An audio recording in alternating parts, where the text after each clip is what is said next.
Namaste and welcome to this exciting episode of Cytology Debunking Mythology.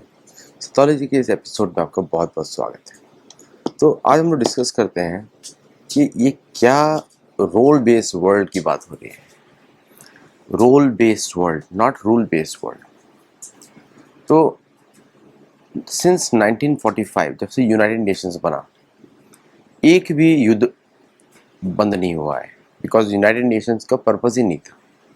United Nations का purpose था कि पूरी दुनिया में जो एग्जिस्टिंग कॉलोनियल पावर्स थीं वो अपने अपने एरियाज को कंसोलिडेट करेंगे, उनको इंडिपेंडेंस देंगे और उनके अंदर अपने हिसाब से सिस्टम्स बिठाकर they will control them from their own lands. और उसको कैसे मैनेज किया जाएगा? Through international financial institutions. World war 2 हुआ, जिसमें आपको मालूम ही है 1945 में उसके जब युद्ध हुआ था, 1900 जब यूनाइटेड नेशंस बना उसके पहले युद्ध हुआ वर्ल्ड वॉर 2, यूरोपियन वॉर 2, उसमें हर पावर्स के अंदर जो कॉलोनियल लैंड्स थी उनको एक इंटरनेशनल इंस्टीट्यूशन के अंदर डाल दिया गया कि you should become the founding member. और जब वहाँ पर आए सो उनको कंडीशंस डाली गई कि आपकी लैंग्वेज होगी स्पेनिश, आपकी लैंग्वेज होगी पोर्चुगीज़, और इस तरह एग्रीमेंट सबके साथ साइन किए गए। रिलीजन्स को आप डिस्टर्ब नहीं करेंगे। फिर यूनेस्को बना दिया गया to preserve the colonial history, और उनके जो एंशिएंट आर्टिफैक्ट्स को आप मैनेज करेंगे क्योंकि पुराने आपने डिस्ट्रॉय कर दिए, उसमें कोई मॉडिफिकेशन नहीं होगा because let them die with time. और फिर आपने अदर बॉडीज़ बना दी, अच्छा ह्यूमन राइट्स कमीशंस, जिसमें कि जो पुराने वॉर्स आप खेलेंगे आप उसको नई तरीके से खेलेंगे। आप उनको रिफ्यूजीज़ को एक पॉलिसी बनाई गई, every country has to accept, मतलब जो बॉर्डर चेंजेस हुए हैं, जो लाइंस बनाई गई हैं, उसमें से easily people can cross over and stay in the new compartments that have been created. बहुत सारी ओल्ड कंट्रीज़ को तोड़ दिया गया। जैसे मिडिल ईस्ट तो ट्राइबल लैंड्स हैं सारी की सारी। मिडिल ईस्ट में all the countries in Middle East are tribal countries, उनका कोई एग्जिस्टेंस नहीं है विदाउट द ट्राइब्स। तो उनको उसी प्रकार का लैंड दिया गया कि now you this is the artificial lands we have drawn. अभी आप जॉर्डन हैं, आप लेवेंट हैं, आप सीरिया हैं, एंड देन इज़राइल है। और पर्पस क्या था कि इज़राइल को एक्सपेंडिंग रोल दिया जाए 1948 के बाद। तो ये था यूनाइटेड नेशंस का सिस्टम। इस यूनाइटेड नेशंस सिस्टम्स के बनने के बाद बड़े दिमाग से सभी कंट्रीज़ को आज़ादी दी गई, because now they will join the UN as a pride, as an equal member, लेकिन दे आर नॉट इक्वल। आपको मालूम ही है, Russia, France, UK, China and America, these became the 5 permanent members. India का चांस था but Jawaharlal Nehru ने खो दिया, चाइना को दे दिया। सबका प्रेफरेंस था इंडिया, नॉट चाइना। लेकिन ठीक है, चलिए, because India was always a very compliant nation, लेकिन इंडिया ने UK को बाहर निकाला था। So that was a big loss for the British due to the world war 2 poverty. कोई और रीज़न नहीं था। प्लस इंडियंस रोज अप और उन्होंने उसको बाहर निकाल दिया। तो अब क्या हुआ कि सबको रोल्स दिए गए। भारत जो है will be given a role for Asia, या उसके एक छोटा सा रीजन है, उस कंट्रीज़ में वो उधर वो ऑपरेट करेगा, उसके बाहर नहीं निकल सकता। उसकी मिलिट्री पावर पे सैंक्शन। तो whenever you join the UN, you are bound by the rules of the UN. UN के वॉर रूल्स, UN के पीस रूल्स, UN के जो कलेक्टिव सिक्योरिटी काउंसिल डिसाइड करेगी उसके रूल्स, you are bound by it. ऐसे बांध दिया गया सारी कंट्रीज़ को। बाद में वर्ल्ड वॉर 2 के बाद हमको मालूम है कि यूनाइटेड स्टेट्स ऑफ अमेरिका और USSR बिकेम 2 पोल्स। दोनों ने were victorious in the war and both had major contributions to the war. USSR's contribution was more than the USA, but nonetheless both had contributions to the war. Berlin गिरी थी तो Russian soldiers were the first to put a flag.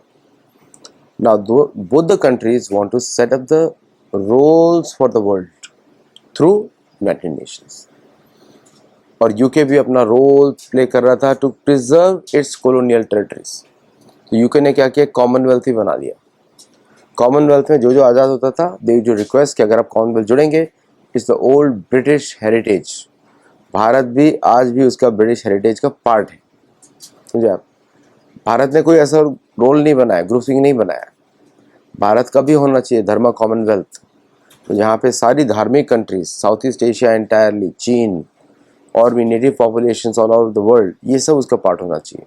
अभी global south आ गया, तो global south is nothing but the non western grouping, और वहाँ के जो native indigenous cultures हैं उन सबको ग्लोबल धर्म कॉमनवेल्थ में डालना चाहिए भारत को भी, because they have the right. But anyway, ये फ्यूचर बात है। But for the time being कि now this entire rule based society कैसे काम करता है, not rule based society, rules भी उनके, रोल्स भी उसके। तो यूएसए स्टार्टेड गिविंग रोल्स, जो उस रोल में फिट होगा in the cold war period.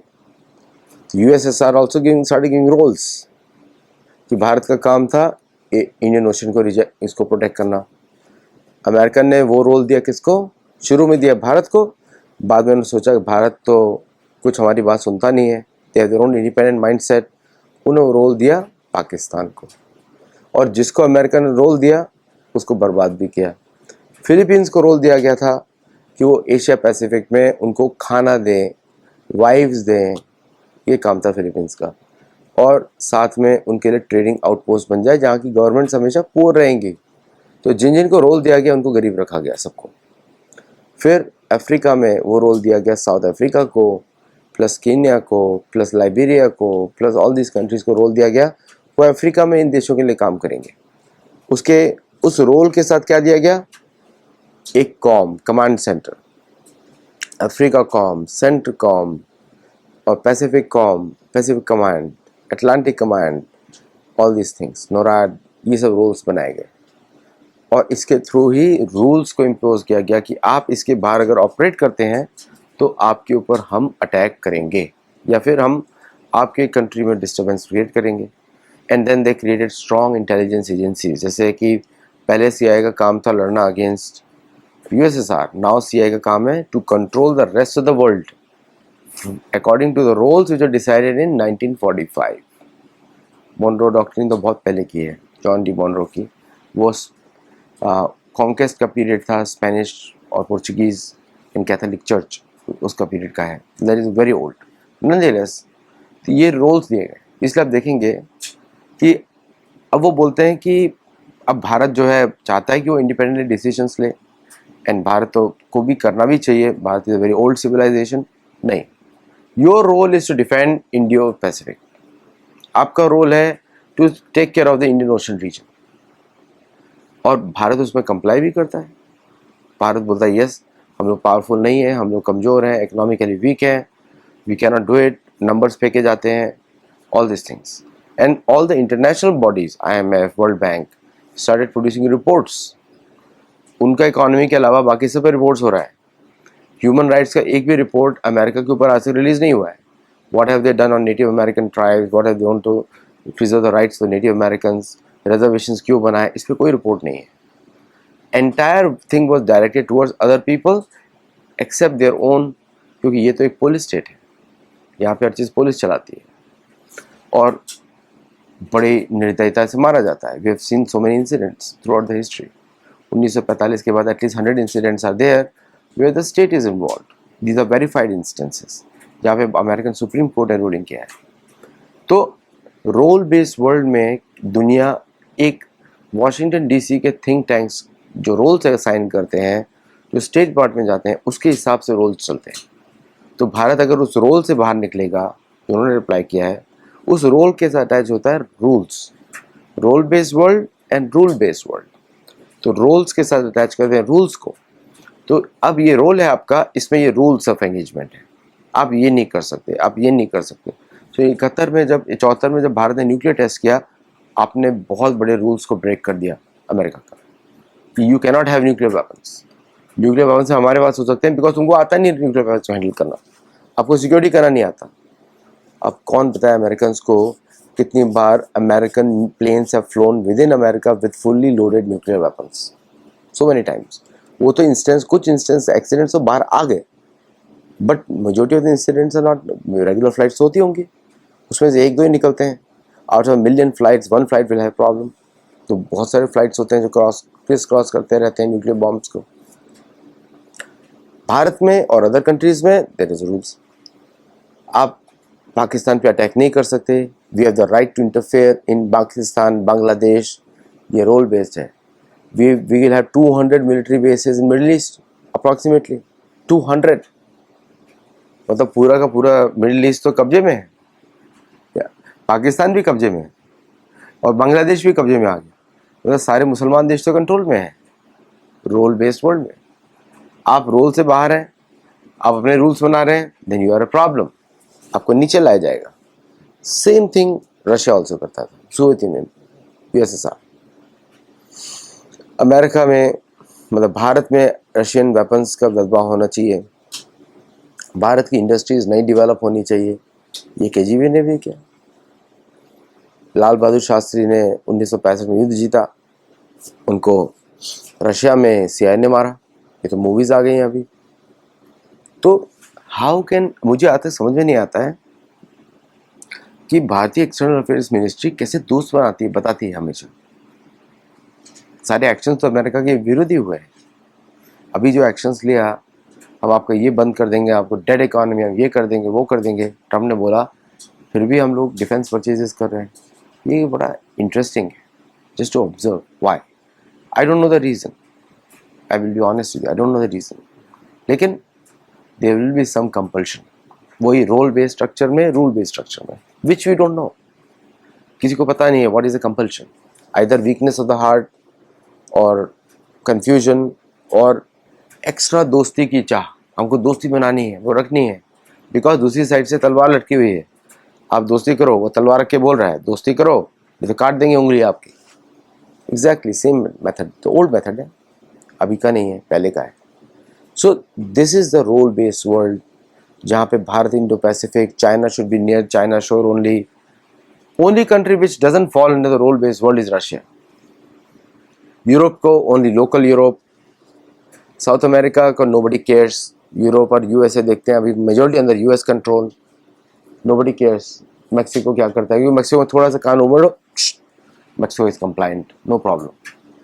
और साउथ अमेरिका बाकी except Brazil, and they know how to control Brazil also, that's why you will see nervousness of Lula, कि उसको कोई rest ही नहीं है। अगर एशिया में होता तो उसको मिलता कुछ हेल्प। एंड बाकी जो टेररिस्ट ग्रुप्स हैं जो उनके हाथ से बाहर चले गए हैं, वो भी रोल बेस्ड वर्ल्ड में थे कि आप इस रोल में गड़बड़ी मचाएंगे, यहाँ पर आप यहाँ पे मचाएंगे, आप यहाँ पर मचाएंगे। तो they keep on doing that.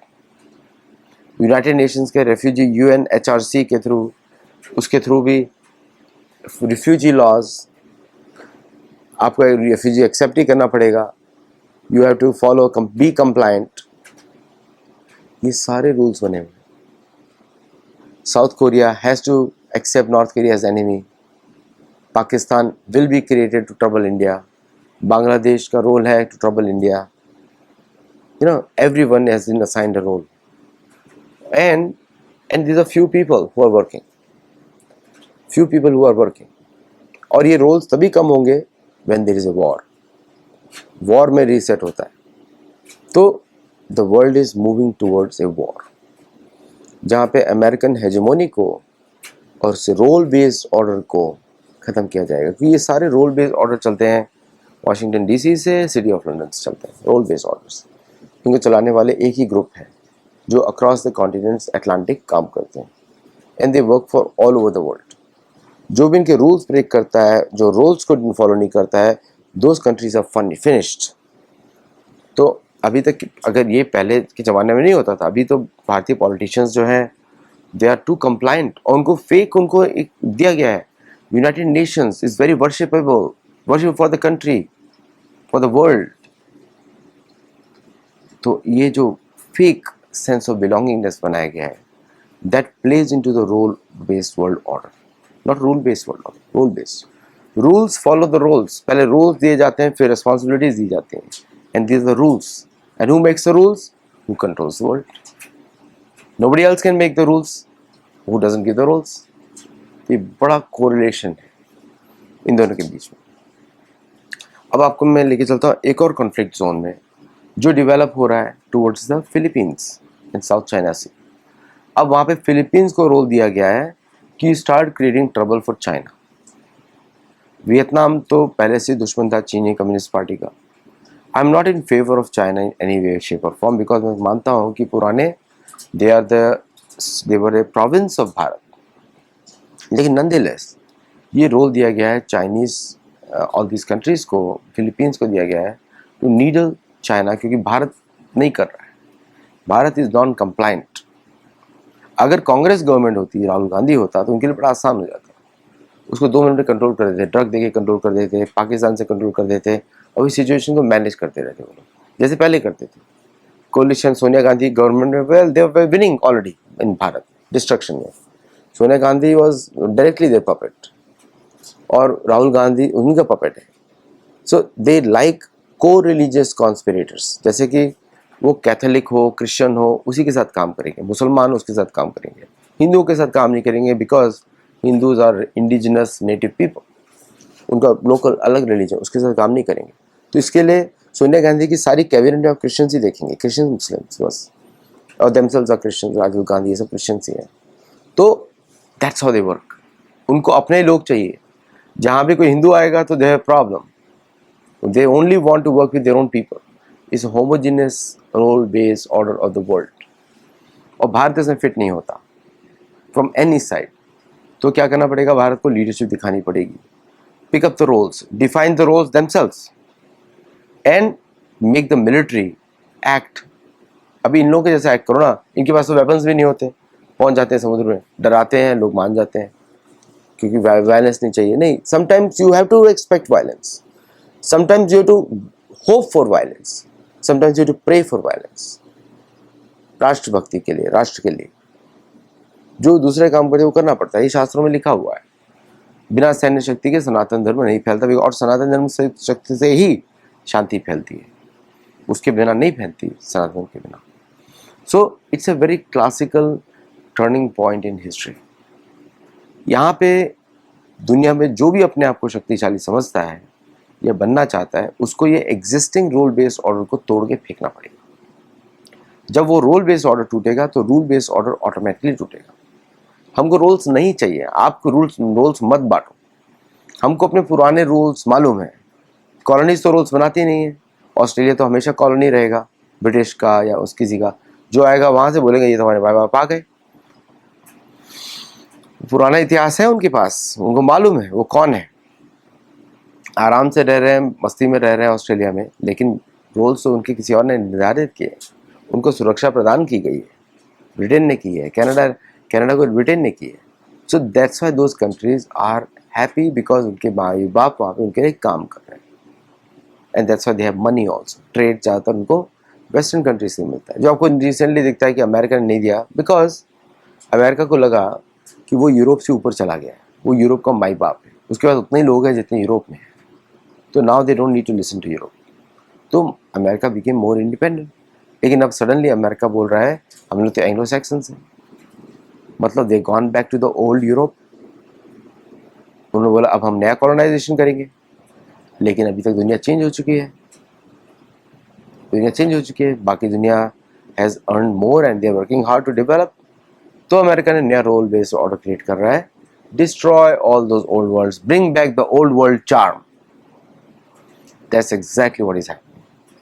आपके ऊपर टैरिफ, आप मेरे से नीचे हो, आपका Japan, Italy, Germany, all this countries, आप मेरे एलाई हो, I can take appropriation from your economy, you have to invest in my economy.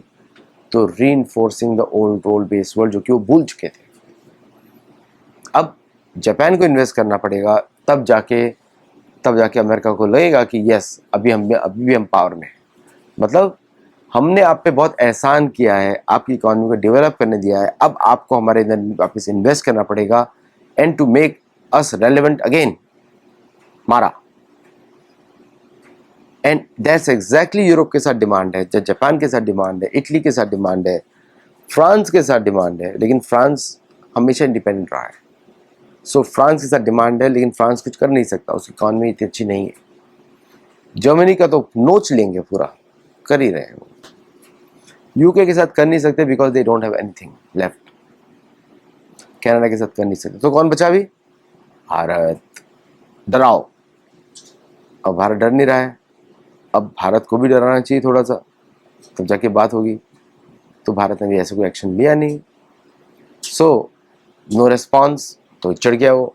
Y no response? You are not complying with role based order और rule based order, two are related. Rules में आप rules बनाते हैं, role में आपको दिया गया आप ये कर सकते हैं, रिस्पॉन्सिबिलिटी आपकी है। So to sum it up, the role based order is under strain, not over, under strain. Suddenly वो टेस्ट करें कितना रोल बेस्ड ऑर्डर दिया जा सकता है टैरिफ के थ्रू, कितना लोग झुकेंगे, इज अंडर स्ट्रेस। तो stress test of the 1945 environment is going on. और स्ट्रेस टेस्ट अगर कंप्लीट होगा सक्सेसफुली, लोग कंप्लाई कर गए, देन वापस रिजर्व करेंसी इंपोज की जाएगी। आप डॉलर में खरीदो, नहीं तो टैरिफ लगेगा। और अगर स्ट्रेस टेस्ट फेल हो गया, then there will be a war. समझे आप? There will be a war. और एग्जैक्टली यही दिशा में मूव किया जा रहा है। छोटे छोटे वॉर्स होंगे हर जगह। एक भारत के साथ होगा थ्रू पाकिस्तान, डायरेक्टली नहीं होगा, क्योंकि एंग्लो सैक्सन्स को हारना अच्छा नहीं लगता, पिटाई अच्छी लगती है। उन्होंने सारे इतिहास से हटा दिया, वियतनाम में क्या हुआ उनके साथ, उधर इराक में क्या हुआ, लेकिन बेसिस तो है, इसका मतलब विक्टोरियस है। बेसिस तो है, जहाँ जहाँ बेसिस है means they are victorious. Vietnam में नहीं है, वहाँ पे हार गए। मिडिल ईस्ट में सब भी गए। मुसलमानों को हमेशा हर कोई हरा देता है। उनके कोई भी देश सब गुलाम रहते हैं, ज़्यादातर उनके देश गुलामी है सारे। 200 बेस मिडिल ईस्ट में है, फिर वो बात करते हैं पैलेस्टाइन की तो नहीं सॉल्व होगा कुछ भी। Pakistan itself is artificial British American colony now, British colony. तो बेसिस तो सारे उन्होंने बना दिए हैं। भारत नहीं मान रहा, बाकी देश नहीं मान रहे, भारत नहीं मान रहा, और so only countries are independent are Bharat, Cheen and USSR. बाकी ग्लोबल साउथ के मेंबर्स देख रहे हैं कौन बचाने आएगा, क्योंकि भारत तो बचाने आएगा नहीं। भारत कोई कोवर्ट एक्शन भी नहीं करने वाला। अगर ये लोग एक्शन करते हैं तो भारत की एजेंसीज है ही नहीं ऐसी जो एक्शन कर सके on the ground in other countries. युद्ध लड़ने का उनका दैट ओल्ड हमारा क्षत्रिय स्पिरिट तो जा चुका है, क्योंकि हमारे लीडर सारे बुद्ध बुद्ध बोलते रहते हैं। ओरिजिनल बुद्ध तो सूर्यवंश के हैं, ये तो दूसरे वाले बुद्ध की बात कर रहे हैं। तो यहाँ पे कोई राम कृष्ण का अनुयायी है नहीं जो बोले कि भाई हम युद्ध करेंगे, जाके बचाएंगे। अगर कोई पुकारेगा तो बचाएंगे। हम लोग तो बांग्लादेश में भी नहीं जाते, हम तो कहीं भी नहीं जाते हैं। ऑब्वियसली कुछ एक्शंस होते रहते हैं which I am aware of, and I thank भारतीय गवर्नमेंट कुछ करती है। लेकिन ग्लोबल साउथ भारत के साथ कब आएगा? जब ये सब लोग उसको खतरा देंगे, उसको धमकी देंगे, तो क्या भारत की सेना भेजेगा वहाँ? Only country which sends is European countries and USSR. कोई भी अभी तक एशिया की अलग सैनिक टुकड़ियाँ गई नहीं है। हम सब यूनाइटेड नेशन के थ्रू जाते हैं, which is again the old role based and rule based order. तो कौन आएगा भारत के पीछे ग्लोबल साउथ में? तो अभी global south is a distant dream. अभी वो एग्जिस्टिंग रोल बेस्ड ऑर्डर को नहीं तोड़ पाएगा। एनीवे, आपको बहुत कुछ समझ में आया होगा। If you like it then share it and let me know your feedback. नमस्ते।